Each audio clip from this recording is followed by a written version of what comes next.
Hey everybody, it's been a little bit. A couple weeks ago I was grading actuarial exams and I've had a rough couple weeks since then. Yeah, my blogging has been a little lighter, but let's get away from that for right now and let's jump right into it. I want to talk about books I've read recently. I actually went to my list, so what I'm showing here, this is Goodreads. These are the books I recently finished reading. And I'm going to talk about some of the ones that I finished reading with regards to Dombey and Son. That requires its own video. Looking down here, I'm not going to do Name of the Rose. That's too far back. Okay, so we're just going to do the ones for June. And I'm also not going to talk about Sandman right now. I might do that when I finish my current one. So let's just get started. And actually, before I get started, I do use Goodreads to keep track of what I'm reading, and if you'll notice, my currently reading list is 52. Now, that's a little bit of a deception. Obviously, I'm not in the middle of reading 52. 27 of those 52 that are on the currently reading list are ones that I have lost somewhere in my house or in my car. Actually, I do know where some of them are, but then I set it aside and I lose it again. So I actually have to find them again. I have a lot of books. This is the benefit of ebooks, of course, is I can just, re-download the ebooks or, find it on my Kindle. But like for physical books, it's a problem. Anyway. So let's go through what do I have open. So one, A Tangled Web, which is an L.M. Montgomery book. You may know L.M. Montgomery from the Anne of Green Gables series.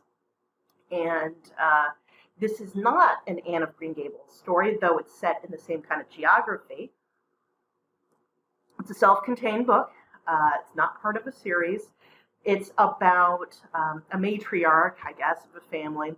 Her husband and her children have predeceased her, and she has this family heirloom, which is a jug, an old jug that was made for somebody, and both of those people died. So one died before they could get married, and then the other died not too long after. And it's about her willing away this jug and the effects it has in a family over about a year and a half. It is a cute little story. I've always liked this one, especially since I never really got into the Anne of Green Gables. Gives you a little taste of the time, and it's a good read, but there's some jarring aspects to it, so I don't necessarily recommend it unless you're used to reading old books, because you'll know what I mean when you see the specific jarring details. Next one, so this is very different, Neverwhere, by Neil Gaiman. I'm very fond of Neil Gaiman in general, but mainly because of the Sandman books. And I did like Good Omens, but a lot of Good Omens seems more Terry Pratchett than Neil Gaiman. That's okay. That's not a complaint. I love Terry Pratchett. So Neverwhere is a story where there's a secret world. It's almost like Alice in Wonderland, but for adults, in that there is an underworld, literally. And it's set in the underworld, the under London, the London below versus London above. There are a lot of problems with this book. This is not one I really recommend. I wouldn't reread it myself. You can see that it has a high rating. And part of this is because I'm very picky. If anyone looks at my ratings on Goodreads, almost all of the books I will rate 3 stars. 3 stars was, it was a decent read. 2 stars is absolutely never read again. 1 star is I can't believe it was published. 4 stars is where all of the really good books that I like, I usually sit them in 4 stars. And 5 stars are the ones that are like Crime and Punishment. I'm a very, very harsh grader when it comes to books. Anyway, a lot of people did like Neverwhere, and it is an interesting world that he built there, but the problem is the 2 main characters, Dor and Richard Mayhew, are very boring to me. I never really engage with them. I don't really see a connection.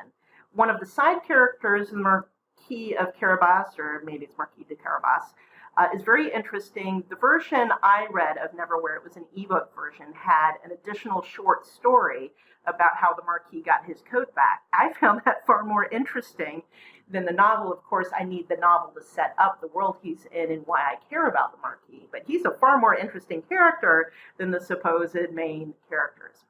The book feels like it's a setup for a series, and he never did anything more with it.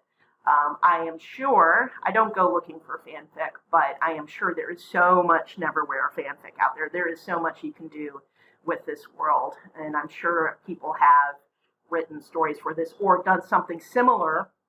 So this is based on London. I'm sure people can do similar things for New York City. And years ago, I actually tried to start a novel during the, NaNoWriMo, years and years ago, called The Battle for Central Park, where it was something that was like this, where someone slips into a fantasy New York City. But mine was a little different from what's going on with Neverwhere, because mine was all run by animals, non-human animals, I need to say. Okie doke. Murder in Mesopotamia. I had read this one a long time ago. This was, I think, on discount at Amazon for the Kindle version, and that's why I ended up buying it. I didn't remember the last time I had read it. It's an interesting one. It's Agatha Christie. You know there's a trick. That's all I can tell you, and I can't go further than that. That said, there is a personal connection to Agatha Christie because, of course, her second husband was an archaeologist, and I don't know, actually, I don't remember the background to this one, if this is before or after she married Malouin. But she really, really got into the archaeology. I think a better novel that she did that was inspired by, the archaeological digs in the Middle East and Egypt that she went on is Death Comes at the End, which she sets in ancient Egypt. That's a really good book. There's another one, I can't remember it, that's also set kind of in the Middle East, but it's not an archaeological dig, which is also, I think, a little better than this. This is an interesting one. There's Hercule Poirot, but there's not a lot of them. It takes a long time before he actually shows up. The Omnivores Dilemma. This is an excellent book. Now, so I consumed this one as an audio book, and it is the tale, he says of 4 meals, so it is 4 separate meals, but it's really 3 things. The first one is just regular food. It's a fast food meal from McDonald's, and going into the background of each of these meals, trying to source it from the beginning. So the first third is corn, industrial corn, and how that really runs the industrial food system in the United States. And it's not just the United States. A lot of other countries are affected by this too. The second part is about organic food, but we have industrial organic and then maybe what we would call sustainable organic. And so he follows 2 different farms there. And then the last third is kind of the hunter-gatherer lifestyle. There is kind of a connection across the 3. But you do learn a lot of interesting things. So I did learn a lot about the biology of corn and why it's such a big crop that it is. I did not realize. And I also didn't realize how they could test what diet people had. Anyway, highly recommend this one.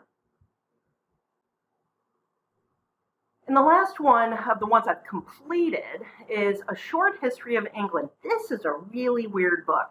Now, when I say this is a really weird book, everybody who's ever read Chesterton know all his books are really weird books. You do not know, it's hard to explain. You come in expecting one thing, and you get something entirely else. The Father of Brown Mysteries, I guess, are his most accessible books and stories, but they are a little off from your regular mystery stories. Now, this one's A Short History of England. So first off, if you're expecting to learn any history from this book, no. Okay, read something else. This is already assuming you know the chronology. I actually, and it's a good thing you can kind of see here, I used an I believe it's in the public domain, a free version, free ebook version, because I had to keep looking stuff up. I had to figure out who the heck he was referring to. One of the problems, of course, is various figures in British history will be referred to as like Norfolk, because he's the Duke, the Earl of Norfolk, or something like that, and then you have to find out what his real name is, and or what his family is, because of course the Dukes or the Earls, whatever. Sometimes things get changed between families because of change in kings and power and yada yada yada.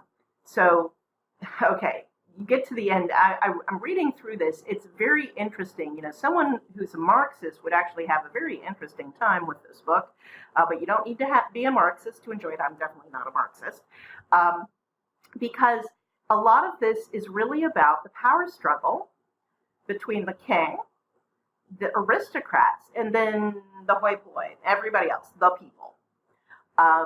When you get to the end, you kind of realize what this book really is about. This was written, I think, like 1917, maybe 1918, but maybe 1916. It was during World War I. And one of the points that Chesterton is basically trying to make is very pro the common person, as it were, and a comment about how the aristocrats basically have been pushing. It's kind of weird. As I said, it's also, this was a rush. If you've ever seen a list of everything that Chesterton has published, he wrote a lot. That said, there's a lot of rough edges on this one. This did not get edited as much as it should have. Bottom line, this really isn't about history. It is about a point in time, because here's something you need to think about, because at the time when he was writing this, of course, you're going to be getting the Russian Revolution, and I would need to check if this was before or after the revolution. Okay, so I have to keep editing this because Dermot keeps walking through with his games and making noise. I'm just going to leave it in at this point. The point is that there was a lot of socialist activity at the time in England, and Chesterton was definitely an anti-socialist, anti-Marxist, etc. He and some other Catholics of his sort came up with this idea called distributionism, which I don't want to get into here, but it's not socialism. In any case, a lot of this is very pro-working man, but it's anti-aristocrat, it's anti-socialism as well. It's as I said, it's very rough, it's very Chestertonian, and I recommend it to, the various fans of GKC. None of this should really surprise you if you've read a lot of his stuff. But if you want to learn English history, this is not going to do it for you. That said, I do like reading books like this, Short History of England, and then like Winston Churchill's The History of the English-Speaking Peoples, because again, at this point, you don't read these books to actually learn history. You're learning about attitudes toward history, and in the case of Churchill, sometimes it's just telling a good story. He has a lot of really good stories in there. Not so much good stories in this one. He's always trying to make a point. And you can hear Dermot in the background, and I'm just going to wrap this up. And these are the books I finished reading in June so far. Bye.